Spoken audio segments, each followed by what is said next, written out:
Om Sai Nathaya Namaha. Sai SatCharitra Chapter 7. Wonderful incarnation, behavior of Sai Baba, his yoga practices, his all-pervasiveness, leper devotee service, Master Khapare's plague case, going to Pandharpur. Wonderful incarnation. Sai Baba knew all yogic practices. He was well versed in the 6 processes including devotee, that is, stomach cleaning by a moistened piece of linen 3 inches in breadth and 22.5 inches in length, Khanda yoga, that is, separating his limbs and joining them again, and samadhi. If you think that he was a Hindu, he looked like a Muslim. If you think him to be a Muslim, he looked like a pious Hindu. No one definitely knew whether he was a Hindu or a Muslim. He celebrated the Hindu festival of Ram Navami with all due formalities and at the same time permitted the sandal procession of the Muslims. He encouraged wrestling bouts in this festival and gave good prizes to the winners.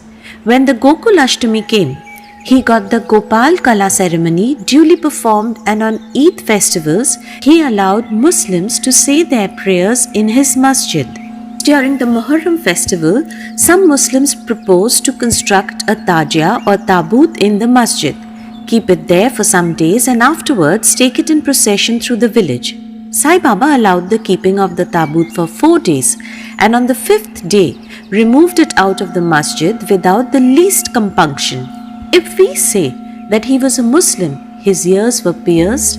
If you think that he was a Hindu, he advocated the practice of circumcision. Though according to Mr. Nana Sahib Chandorkar, who observed him very closely, he was not himself circumcised.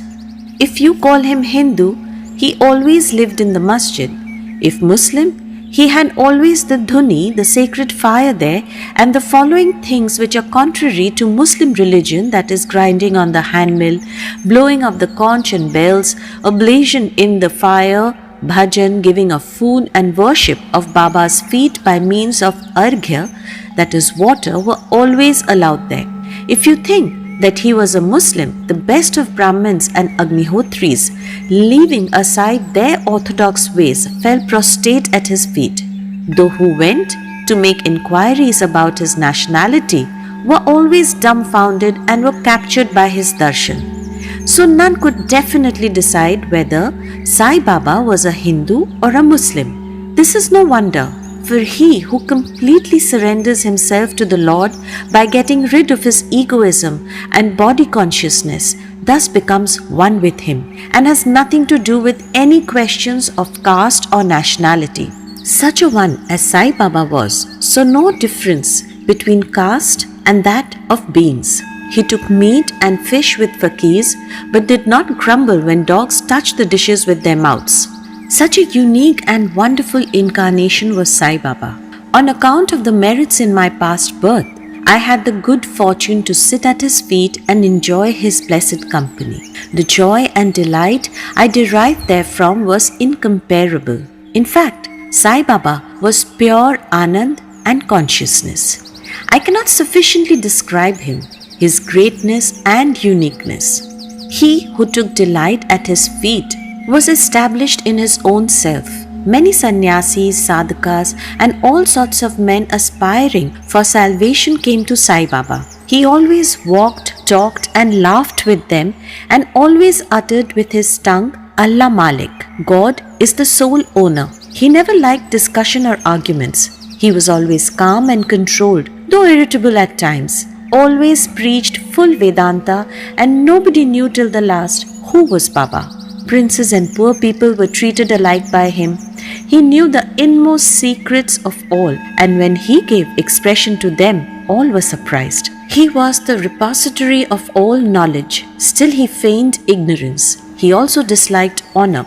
Such were the characteristics of Sai Baba. Though he had a human body, his deeds testified to his godhood. All people considered him as the Lord God in Shirdi. Behavior of Sai Baba. Fool that I am, I cannot describe Baba's miracles. He got almost all the temples in Shirdi repaired. Through Tatya Patil, the temples of Shani, Ganpati, Shankar Parvati, village deity and Maruti were put in order. His charity was also remarkable. The money he used to collect as dakshina was freely distributed, 20 rupees to some 15 or 50 to others every day. The recipients thought that this was pure charity money, and Baba wished that it should be usefully employed. People were immensely benefited by having a darshan of Baba. Some became hale and hearty. Wicked people were turned into good ones. Kushta, leprosy, was cured in some cases. Many got their desires fulfilled without any drops of medicine being put in the eyes. Some blind men got back their sight, and some lame ones got their legs. Nobody could see the end of his extraordinary greatness. His fame spread far and wide, and pilgrims from all sides flocked to Shirdi. Baba sat always near the dhuni and eased himself there, and always sat in meditation, sometimes with and on another times without a bath. He used to tie a white turban on his head and wear a clean dhotar round his waist and a shirt on his body. This was his dress in the beginning. He started practicing medicine in the village, examined patients and gave medicines. He was always successful, and he became famous as a hakim. A curious case may be narrated here. One devotee got his eyeballs quite red and swollen. No doctor was available in Shirdi. The other devotees took him to Baba. Other doctors would use ointments, unguents, cow's milk and camphorated drugs, etc. Baba's remedy was quite unique. He pounded some biba, that is Carpus anacardium, and made 2 balls of them, thrust them on each eye of the patient and wrapped a cloth bandage round them. Next day, the bandage was removed and water was poured over them in a stream. The inflammation subsided and the pupils became white and clear. Though the eyes are very delicate, the biba caused no smarting, but removed the disease of the eyes. Many such cases were cured, and this is only an instance in point. Baba's yoga practices. Baba knew all the processes and practices of yoga. 2 of them will be described here. Dhauti, or the cleaning process. Baba went to the well near a banyan tree at a considerable distance from the masjid every 3rd day and washed his mouth and had a bath. On one occasion, he was seen to vomit out his intestines, clean them inside and outside, and place them on a jam tree for drying. There are persons in Shirdi who have actually seen this and who have testified to this fact. Ordinary dhauti is done by a moistened piece of linen. This piece is gulped down the throat and allowed to remain in the stomach for about half an hour for being reacted there and then taken out. But Baba's dhauti was quite unique and extraordinary. Khanda Yoga. In this practice, Baba extracted the various limbs from his body and left them separately at different places in the masjid. Once a gentleman went to the masjid and saw the limbs of Baba lying separately at separate places. He was much terrified, and he first thought of running to the village officers and informing them of Baba being hacked to pieces and murdered. He thought that he would be held responsible as he was the first informant and knew something of the affair. So he kept silent. But next day when he went to the masjid, he was very much surprised to see Baba, hale and hearty and sound as before. He thought that what he had seen the previous day was only a dream. Baba practiced yoga since his infancy, and nobody knew or guessed the proficiency he attained. He charged no fees for his cures, became renowned and famous by virtue of his merits, gave health to many a poor and suffering people.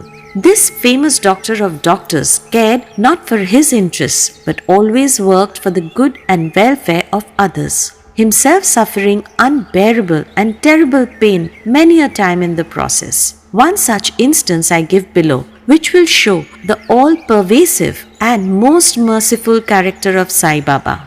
Baba's all-pervasiveness and mercy. In the year 1910 AD, Baba was sitting near the dhuni on Diwali holiday and warming himself. He was pushing firewood into the dhuni, which was brightly burning. A little later, instead of pushing logs of woods, Baba pushed his arm into the dhuni. The arm was scorched and burnt immediately. This was noticed by the servant Madhav and also by Madhav Rao Deshpande, that is Shama. They at once ran to Baba, and Madhav Rao clasped Baba by his waist from behind and dragged him forcibly backward and asked, "Dev, for what have you done this?" Then Baba came to his senses and replied, "The wife of a blacksmith at some distant place was working the bellows of a furnace. Her husband called her. Forgetting that a child was on her waist, she ran hastily and the child slipped into the furnace. I immediately thrust my hand into the furnace and saved the child. I do not mind my arm being burnt, but I am glad that the life of the child is saved." Leper devotees service. On hearing the news of Baba's hand being burnt from Shama, Madhav Rao Deshpande, Mr. Nana Sahib Chandorkar, accompanied by the famous Dr. Parmanand of Bombay with his medical outfit consisting of ointments, lint and bandage, rushed to Shirdi and requested Baba to allow Dr. Parmanand to examine the arm and dress the wound caused by the burn. This was refused. Ever since the burn, the arm was dressed by the leper devotee Bhagoji Shinde. His treatment consisted in massaging the burnt part with ghee and then placing a leaf over it and bandaging it tightly with pattis. Mr. Nana Sahib Chandorkar solicited Baba many a time to unfasten the pattis and get the wound examined and dressed and treated by Dr. Parmanand with the object that it may be speedily healed. Dr. Parmanand himself made similar requests, but Baba postponed, saying that Allah was his doctor and did not allow his arm to be examined. Dr. Parmanand's medicines were not exposed to the air of Shirdi as they remained intact, but he had the good fortune of getting darshan of Baba. Bhagoji was allowed to treat the hand daily. After some days, the arm healed and all were happy. Still, we do not know whether any trace of pain was left or not. Every morning, Bhagoji went through his program of loosening the pattis, massaging the arm with ghee and tightly bandaging it again. This went on till Sai Baba's Samadhi. Sai Baba, a perfect Siddha as he was, did not really want this treatment, but out of love to his devotee, he allowed the Upasana, that is the service of Bhagoji, to go on uninterrupted all along.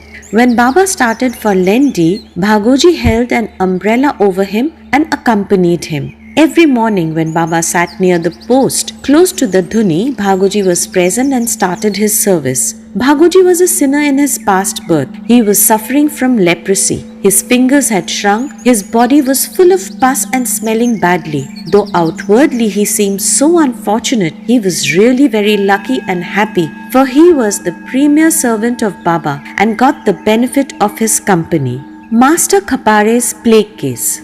I shall now relate another instance of Baba's wonderful Leela. Mrs. Khapare, the wife of Dr. Dada Sahib Khapare of Amravati, was staying at Shirdi with her young son for some days. One day, the son got high fever, which further developed into bubonic plague. The mother was frightened and felt most uneasy. She thought of leaving the place for Amravati and went near Baba in the evening when he was coming near the Vada. For his evening rounds, she informed him in a trembling tone that her dear young son was down with plague. Baba spoke kindly and softly to her, saying that the sky is beset with clouds, but they will melt and pass off and everything will be smooth and clear. So saying, he lifted up his kafni up to the waist and showed to all present 4 fully developed buboes as big as egg and added, "See how I have to suffer for my devotees. Their difficulties are mine."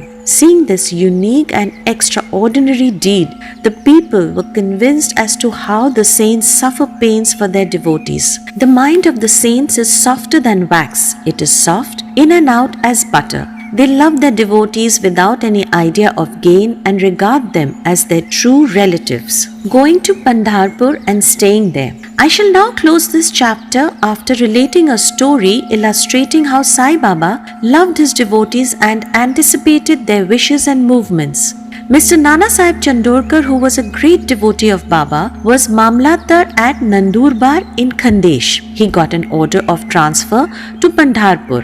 His devotion to Sai Baba bore fruit as he got an order to go and stay at Pandharpur, which is regarded as the Bhuvai Kuntha, that is heaven on earth. Nana Sahib had to take immediate charge, so he left for the place without even writing or informing anybody at Shirdi. He wanted to give a surprise visit to Shirdi, his Pandharpur, see and salute his Vithoba, and then proceed. Nobody dreamt of Nana Sahib's departure for Shirdi, but Sai Baba knew all about this, as his eyes were everywhere. As soon as Nana Sahib approached Neemgaon a few miles from Shirdi, there was stir in the masjid at Shirdi. Baba was sitting and talking with Malsapati, Appa Shinde and Kashiram when he at once said, "Let us all four do some bhajan. The doors of Pandhari are open, let us merrily sing." Then they began to sing in chorus, the burden of the song being, "I have to go to Pandharpur and I have to stay on there, for it is the house of my Lord." Baba sang and the devotees followed him. In a short time, Nana Sahib came there with his family, prostrated before Baba and requested him to accompany them to Pandharpur and stay with them there. This solicitation was not necessary, as the devotees told Nana Sahib that Baba was already in the mood of going to Pandharpur and staying there. Hearing this, Nana Sahib was moved and fell at Baba's feet. Then getting Baba's permission, Uri and blessings, Nana Sahib left for Pandharpur. There is no end to Baba's stories, but let me now make a halt here, reserving for the next chapter other topics such as importance of human life, Baba's living on alms, Bayaja Bai's service and other stories. Bow to Sri Sai, peace be to all. Om Sai Ram.